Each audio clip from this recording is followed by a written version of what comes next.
এবার ম্যাজিস্ট্রেসি ক্ষমতা দেওয়া হয়েছে সেনাবাহিনীকে, অর্থাৎ বিচারিক ক্ষমতা দেওয়া হয়েছে সেনাবাহিনীকে। সেনাবাহিনী চাইলেই এখন উপস্থিত যে কোনো পরিস্থিতিতে বিচারিক কার্য চালাতে পারবে। জনপ্রশাসন মন্ত্রণালয়ের এক প্রজ্ঞাপনে বলা হয়েছে, আগামী 2 মাস রাজধানী সহ সারা দেশে বাংলাদেশ সেনাবাহিনীকে বিশেষ নির্বাহী ম্যাজিস্ট্রেটের ক্ষমতা দিয়েছে সরকার। সেনাবাহিনীর কমিশনপ্রাপ্ত কর্মকর্তাদের এই ক্ষমতা দেওয়া হয়েছে, কিন্তু এই ক্ষমতায় সেনা সদস্যরা অর্থাৎ কর্মকর্তারা কোন ধরনের বিচারিক কাজ পালন করতে পারবেন সেটি একটু জেনে নেওয়া যাক।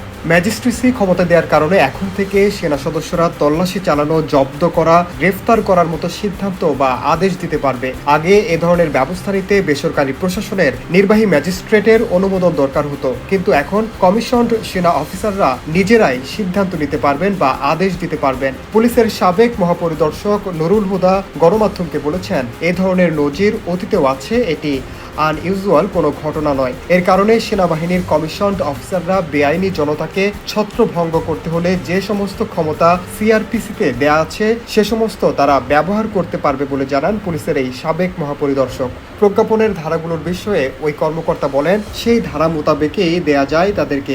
কমিশনড অফিসাররা যখন চার্জ বা ক্ষমতা গ্রহণ করবে তখন তারা ম্যাজিস্ট্রেসি পাওয়ার বা নির্বাহী ক্ষমতা প্রয়োগ করতে পারবে।